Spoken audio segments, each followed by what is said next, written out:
À force d'entendre les membres de la diaspora échouer, à force d'entendre tous leurs échecs pendant les séances de consultation de projet, je me suis rendu compte que plus on parlait de comment réussir en Afrique, avec les différentes méthodologies, les différentes astuces pour investir et réussir au pays,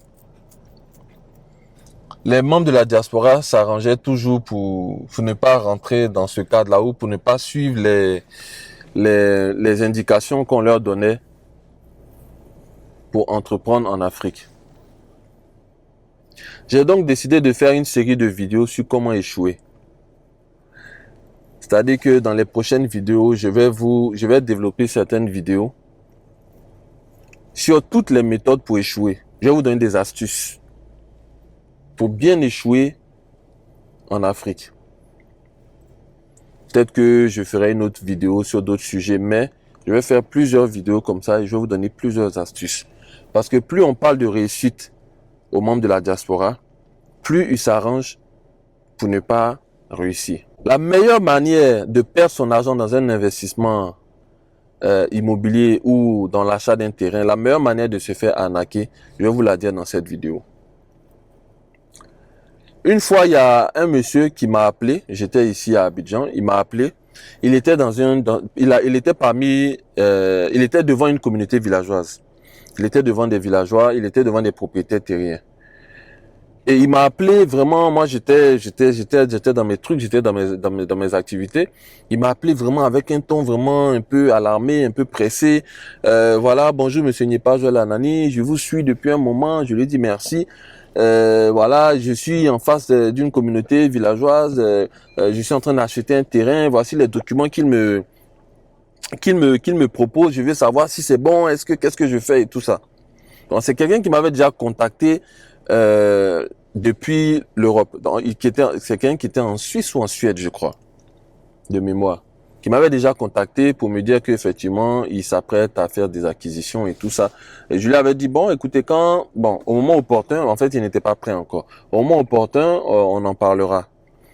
Et tout à coup, il m'appelle, me demander si les documents qu'on va lui donner sont valides. Ça, c'est une des manières pour échouer. Ça, c'est une des manières pour mal acheter son terrain, pour se faire arnaquer, pour faire un mauvais investissement dans l'achat de terrain en Afrique. C'est une très très bonne manière. Venir en Afrique pour un court séjour et faire l'acquisition d'un terrain. Ce que tu fais, c'est que tu essaies de négocier peut-être 5-10 jours de vacances avec ton emploi là-bas. Tu descends à Abidjan, tu te balades, soit sur Internet, soit tu te balades dans une zone, ok? Et puis, il y aura toujours des affiches, terrain en vente, ou alors tu vas sur Internet, terrain en vente. Tu cliques tu cliques sur l'annonce, tu appelles le numéro, tu rencontres la personne, tu visites le terrain et puis tu payes. Tu payes avec cette personne-là directement, basé sur les papiers qu'il va te montrer. Sans toutefois essayer d'aller vérifier au cadastre, sans toutefois essayer d'aller vérifier au ministère et sans toutefois essayer d'aller vérifier à la mairie. Ces trois organes-là qui te permettent de pouvoir vérifier on va dire, vérifier une opportunité de terrain en Côte d'Ivoire. Tu passes pas par ces trois organismes-là. Tu vas directement, tu achètes avec lui. Tu cherches pas à aller voir le chef du village. Tu cherches pas à aller voir le propriétaire, le chef de terre. Aujourd'hui, dans tous les villages, il y a des comités de propriétaires terriens et il y a un président. Tu cherches pas non plus à voir toutes ces personnes-là. Le jeune qui te montre le terrain là, tu regardes les papiers qu'il a quand même, et puis tu achètes avec lui. Tu payes cash dans ton petit séjour de 10 jours. Ça, c'est une très très bonne manière de se faire arnaquer, de faire un mauvais investissement dans l'immobilier, dans le foncier. Tu peux utiliser cette pratique-là. L'autre astuce aussi que tu peux utiliser pour mal acheter un terrain en Côte d'Ivoire ici, c'est d'envoyer l'argent à quelqu'un pour acheter pour toi. Ça, c'est bon aussi. C'est pas mal. Ça dit, tu restes là-bas en Europe, là-bas, ok?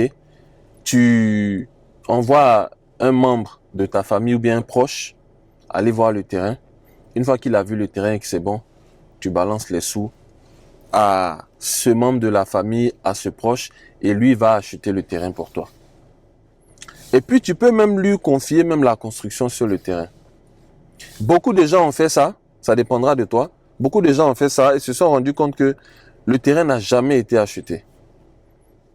Il peut aller s'entendre avec le propriétaire, avec le vendeur, t'envoyer des documents. On a déjà vu ça ici à Abidjan, mais qui ne réfèrent à rien. Tu peux faire ça. Ça, ce sont les deux astuces que je peux te donner si tu veux perdre ton argent dans l'achat d'un terrain en Côte d'Ivoire ici. Venir pour un court séjour et acheter dans la précipitation parce que je sais que quand on est en Occident, c'est toujours cool, c'est toujours beau, bon de dire que j'ai un terrain au pays. J'ai 2 terrains au pays. C'est intéressant. Dans une soirée un peu animée avec d'autres personnes où chacun commence à déclarer ses biens. Quand toi tu dis que tu as 2 terrains en Afrique, ça fait bien. Ça fait bien. Même si le terrain n'existe pas, même si tu as des papiers qui ne réfèrent à rien, ça fait toujours bien. Je t'assure. Donc, passe faire un achat dans un court séjour sans avoir pris la peine de faire des vérifications au préalable, même depuis là-bas. Sans avoir confié... attendez, il y a une dame qui va forcément taper ma voiture là, tellement elle s'est mal garée. Attention, hein. Ouvrez la porte. Tu as vu, dans le monsieur, il ne pourra pas sortir. Non, je peux sortir, mais c'est juste attention de... Quand vous allez ouvrir votre porte, de ne pas cogner la mienne. Non, je sais ça. Merci. Voilà. Parce que chaque voiture a son prix.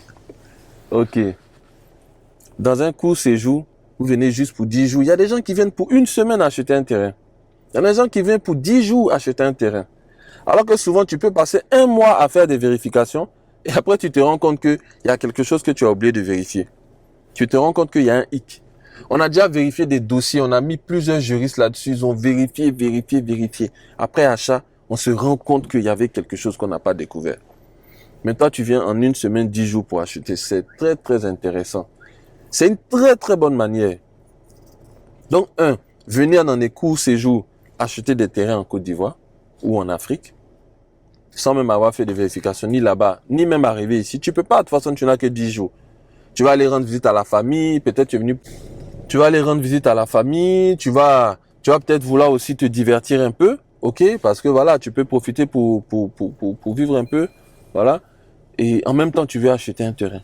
Donc ça, c'est la première manière. Venir acheter son terrain dans un court séjour. Première astuce pour perdre son argent dans l'achat de terrain. Deuxième astuce, tu achètes sans toutefois consulter la mairie, le cadastre et le ministère. Sans toutefois rencontrer le président du comité des propriétaires terriens de la communauté dans laquelle tu achètes. Sans rencontrer le chef du village qui lui va attester que, effectivement, le terrain que tu veux acheter appartient vraiment à monsieur Nyepa Joël Anani, ou à monsieur Zoku Frank, ou à monsieur Digbe Serge, ou à monsieur Conan Yao. Ça, c'est 2 astuces que je te donne. Tu peux les utiliser à coup sûr. Tu vas échouer, tu vas lamentablement perdre ton argent.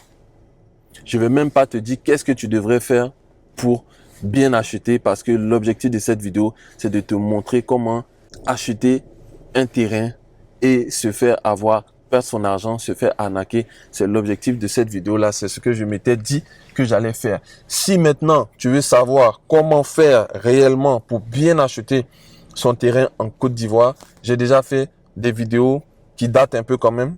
Ok? Donc, voilà, j'avais des cheveux à l'époque. Tu pourras toujours aller voir ces vidéos-là ou alors rentrer en bas de description, en commentaire, me poser la question ou prendre une séance de consultation de 15 minutes et après je réponds à tes questions, je te donne l'astuce. Première chose à faire maintenant, si tu comptes investir, rentrer vivre au pays, j'ai un lien qui va t'emmener vers un petit livret qui va t'aider à comprendre comment se préparer pour rentrer au pays. Deuxième chose, essaie de supporter la chaîne YouTube en achetant, le petit livret sur l'élevage de poulets INEC à 4,99 € sur Amazon. Le lien est en barre de description. Troisième chose, si tu as un projet, tu souhaiterais échanger avec moi là-dessus, il y a mon lien, pareillement, un lien qui mène à mon agenda en ligne. Tu prends rendez-vous et on s'entretient de façon professionnelle dans une séance Zoom. C'était Nyepa Joël Anani, promoteur de la chaîne Astuces du pays. Investir, rentrer et vivre au pays. À la prochaine vidéo.